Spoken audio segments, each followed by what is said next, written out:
don't like it. Don't fall, Michael. Don't fall. No, I didn't say brace for impact. I said, what? The weir over here has a very large amount of water going that way. Like, no, no. And you drop down, and I'm like, full reverse. Uh-oh, uh-oh. This river advice for boaters is full. River mean between Northampton and Peterborough for the purpose of navigation.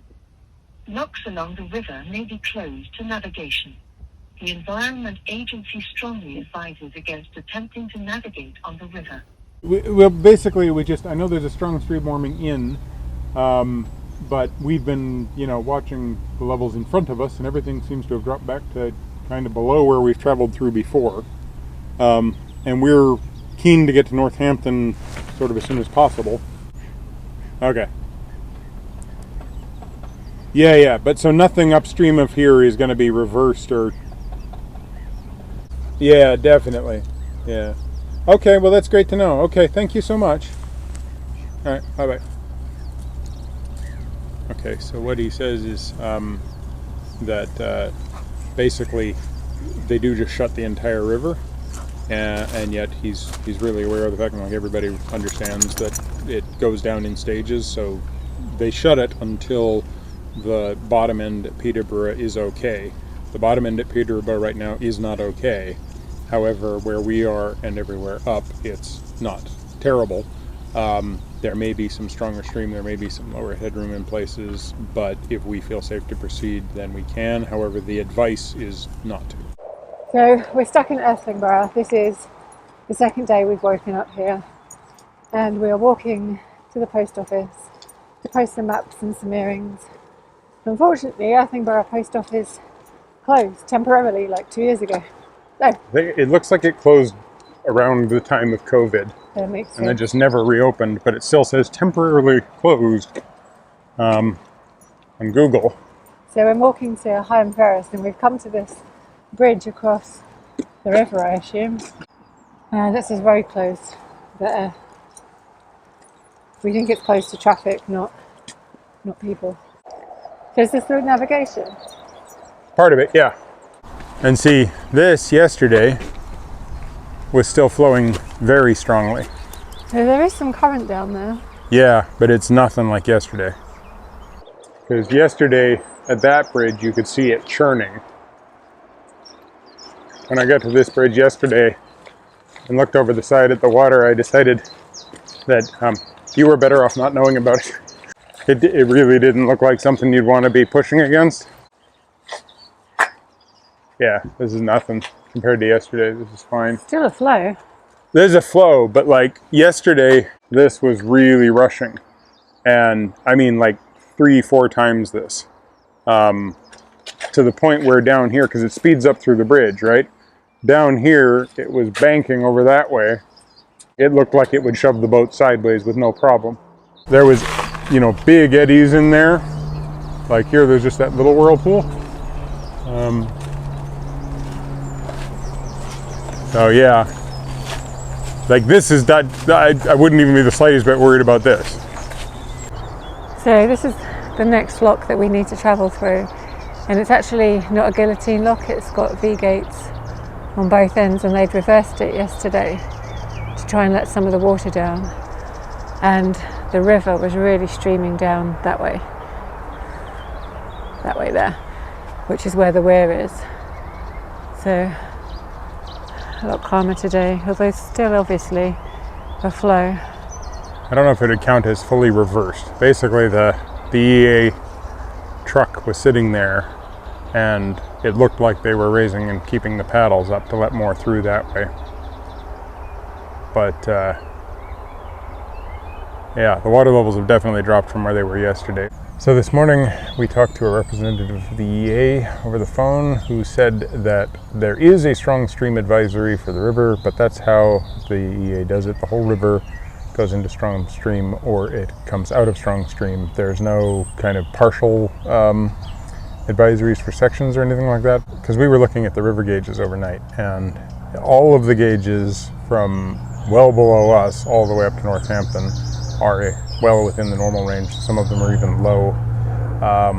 The gauges further down towards Islip and Orton Lock, where we were a couple of days ago, they're still fairly high. So it seems like the advisory's in place until those clear, but the stream up here looks fine for us. So now that we've actually physically seen it, and after talking with him this morning when he said that, you know, the official advice is don't travel, however, we recognize that, you know, if you feel comfortable with it, you're fine. He also said that there are no locks reversed above us, there's no locks stopped above us, there's no reason for us not to move, it's just if we're not comfortable, we don't have to, and that they advise against it. So we're probably going to move up at least to Wellingborough tonight. First, we've got to get the rest of the way up the hill to Higham Ferrers. So itchy scratchy. So scratchy itchy. Oh, what about this one? What about this one? Is that good? Is that good? No, this one. To find you some water in Higham Ferrers, George. Yes. George is on the move. George is on the move. So we're in Higham Ferrers, and we found another example of what I now know to be yarn bombing, with this jaunty fellow here in the fancy cap with the fancy orb and staff of something traditional. So yeah, these are cool. It's a nice little town. I like this town. It's like small, convenient post office right here. Lots of cakes, all conveniently presented to a person who's not allowed to eat a lot of cakes. And among all of the leftover yarn bombing is this cute little royal teddy bear. I like him. Yeah, the yarn bombing thing is more prominent than I thought it was. I'd sort of seen it a couple of times, but I hadn't known that it was a collective response of many. George, however, is not impressed.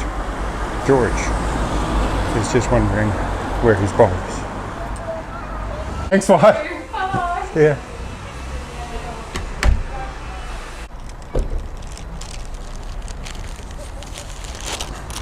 There, like a lot of mix and match.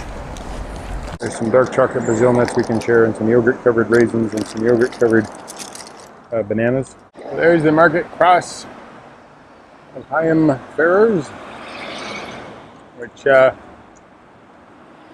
is quite a bit of stone. Apparently it was built in 1280 by the burgesses and others who used the market. It was commonly used to bind oaths, and contracts were made before it, which I don't know what a binding of an oath means, but it sounds painful. Might involve those metal spikes stuff. And there is, I have no idea how you pronounce it, Chichele Collins or Chichil College and Garden. Apparently that was a college that was founded as part of a religious monastery, which then was dissolved by Henry VIII, fell into ruin, and became used as a farm and a house. And now there's a garden there. Let's see if I can get some of the details of those. That is quite a door. So if you happen to have the money, this is the old house, Higham Ferrers, and it's for sale. Badge and everything. Do you want big or do you want curly? Okay. You want curly. Okay, you're getting that one.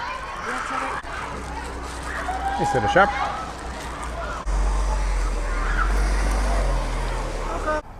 It's sad because George is frozen. He doesn't want to keep going forward because he wants to play and chase and run after balls. He's like, there's green, I can go, I can run, you can let me off. But we don't have the ball. We don't have the ball. Let you off. We can let you off and you can walk around for a few minutes.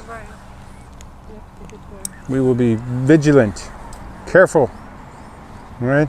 See, there's no ball.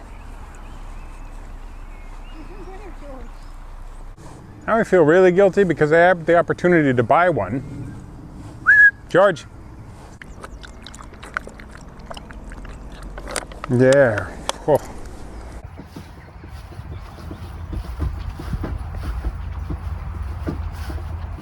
So we got back to the boat to discover that another boat has turned up. I'm assuming that they have been coming downstream with the flow of water.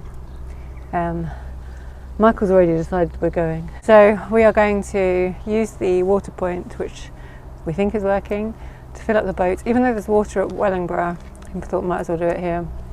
And then we're going to head on 2.5 hours, 3 locks, and hopefully find a mooring in Wellingborough for the night.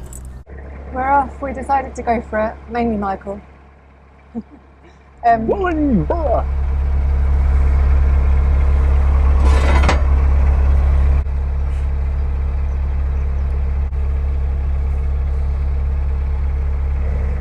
just coming up to the first bridge that we walked over this morning.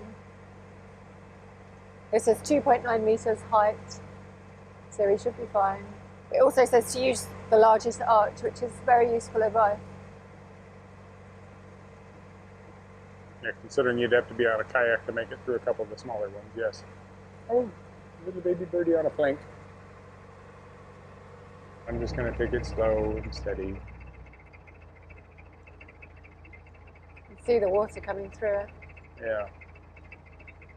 So I guess that water can push you in ways that you're not ready for. They're both going to try and push me over to the middle of the arch, and this one's going to try and shove my butt end over, which is going to have a tendency to put me into a position where I smack into this side of the arch.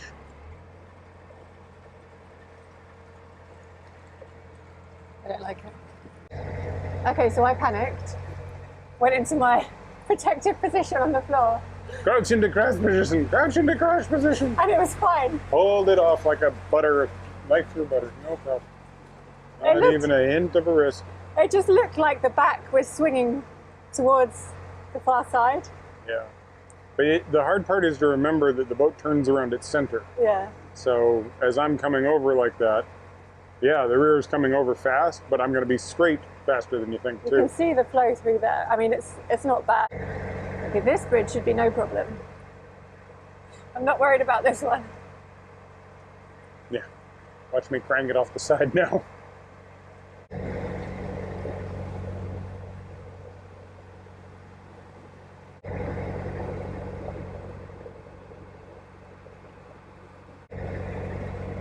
So this is the railway bridge that we walked across. Yeah, and this is fine. Like, I'm being pushed over a little to the right, but not much. As soon as I come out of the stream right about here. There's water coming down there, right? Yeah, but it's nothing. Like, yeah, I did feel it pushing us across. It's a lovely day for a cruise, especially compared to how we moored up. It is a lovely day for a cruise, and then you look over in the direction the wind is coming from. And it starts to feel a little bit less Lovely. lovely.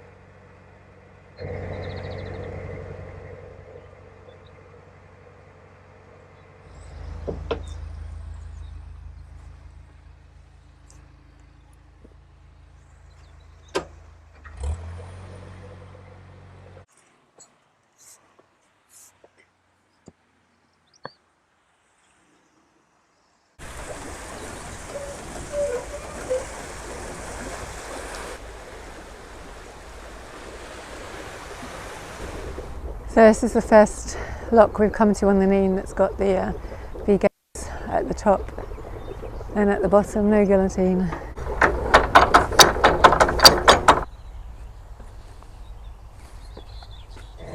It's a pretty cloud. It's a friendly cloud. It's hopefully holding it till it gets over there cloud. It's a, you know, you want to be careful not complimenting it so much that it starts to cry, but you also don't want to make it sad.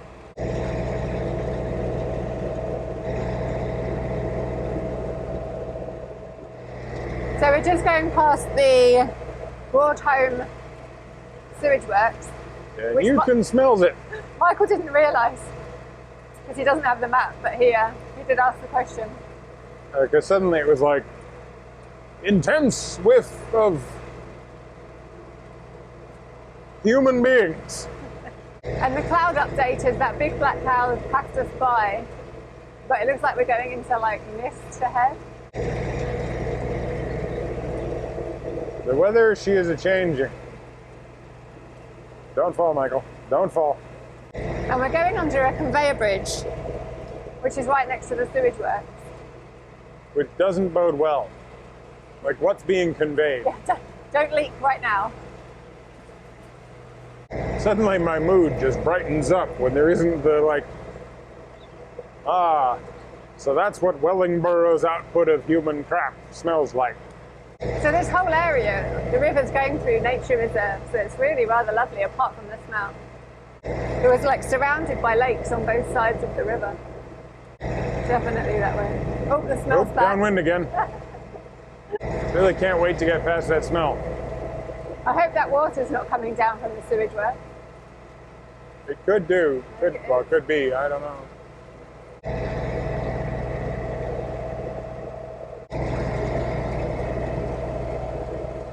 No, I didn't say brace for impact. I said what?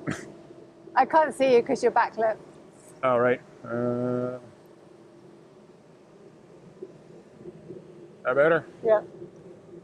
So we were coming in, and the weir over here has a very large amount of water going that way.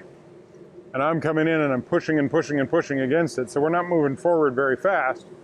We're making good headway against the water, but not like fast.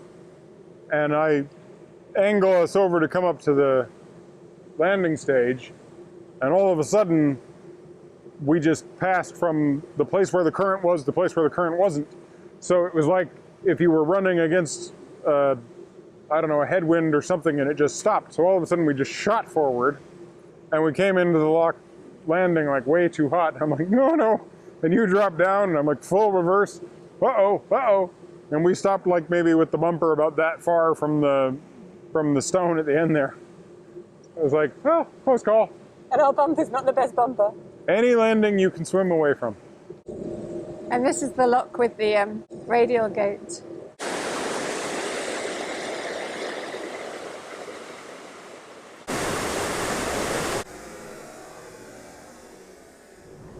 So we got the boat through. It's up on the lock landing. Michael's got George. I'm just waiting for this radial gate to open. Things take longer than the guillotine gates, but it probably doesn't. Have you seen that good dog waiting on the back of the boat? Isn't he such a good dog? Shouldn't he get a bone? Like one of them nice ones we bought him today? Basically, he's a good dog. Yes, he's a good. Alpacas. They're watching us. They're staring at us. They're looking at us right now. They're a long way away.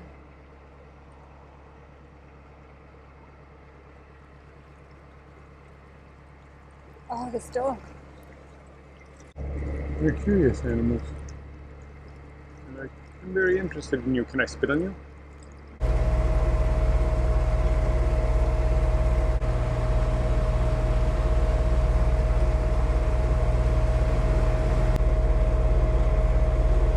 That thing can go up high enough on those dolphins that the bridge you'd use to get off of it and that bridge that you can walk across. Oh, but your boat would still be there.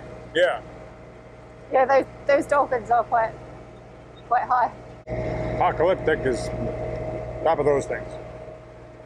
I do fancy that mooring, but we've never stopped there. Mainly because we forget it's there because it's not on the map. Damselfly. Are you okay? A little bit tired.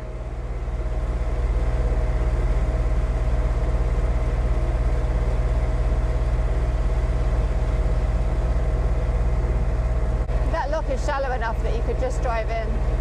Okay.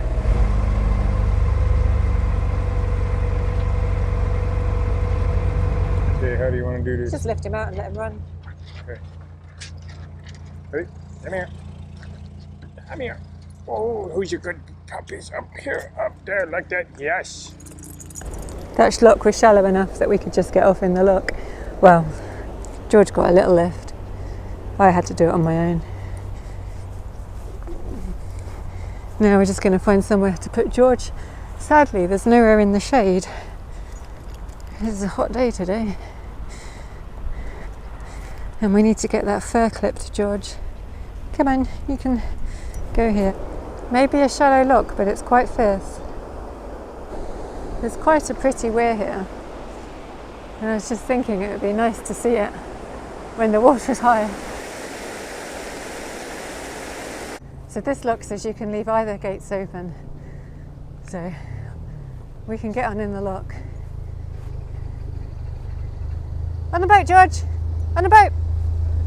Good boy. Such a good doggy. So that was the last lock done, and we can see the factories of Wellingborough ahead, which reminds me, I think it's a flower factory, of the reminds me of the white noise that you hear all night at Wellingborough. You get used to it, but it is kind of a funny sound.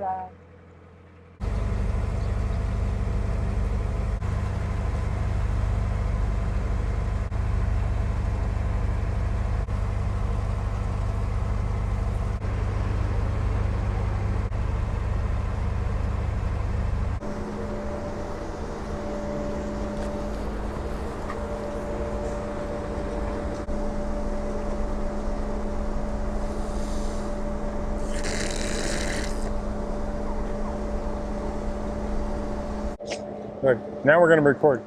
We just What was it just she just said? It's not lost on her how annoying I am. We just spent ages recording, except Michael hadn't pressed record, and then some people stopped to talk to us.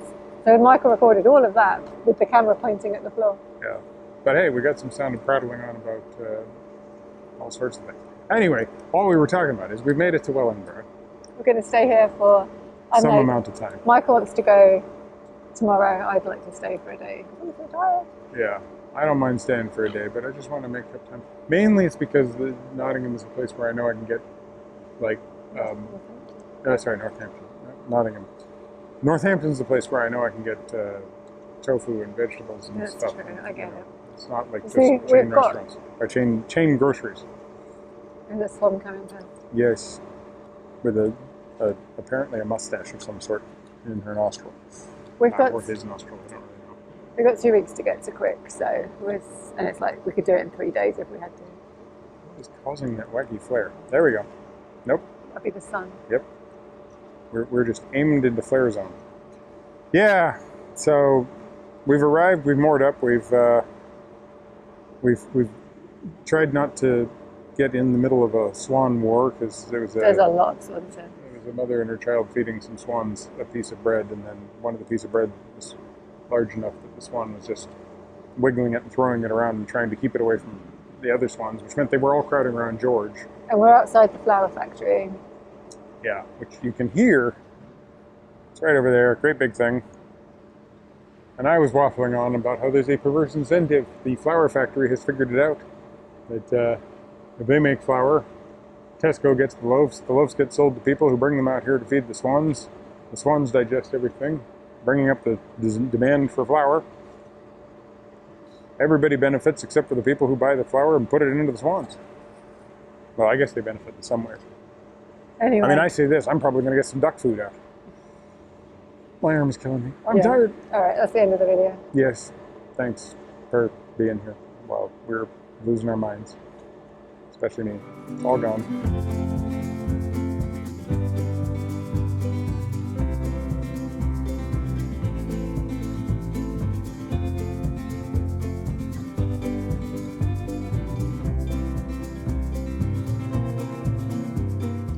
I don't know what the hell I'm tattling on about.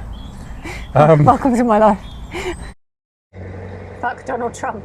Yeah, and on the side it says, fuck Ryan Hatton, you're fat. Who's that? Probably the guy that wrote fuck Donald Trump. So this afternoon's topic of conversation is, what's the difference between raisins, sultanas and currants, and which do we prefer? We don't have any answers. I'm pretty sure currants are a different fruit. And raisins and sultanas, raisins are like sun-dried and sultanas are like, somehow there's like an acid treatment or something before they're dried. This is all guesswork, this is not fact. Yeah. Verified fact. No. Verified fact in the doobly-doo down below. Lord knows we will start the online debate of raisins versus sultanas. Anyway, I prefer raisins. I prefer grapes. By a very large degree, to either raisins or sultanas. But I grew up on raisins, and I think I've only had sultanas in fruit cake, right? Like fruit cake. You'll have had it in like curries and stuff as well. Yeah, and probably in scones and things. I don't think I've really had it in curries. I don't remember ever having it in curries. Anyway, that's the interesting stuff we're talking about this afternoon. Yeah.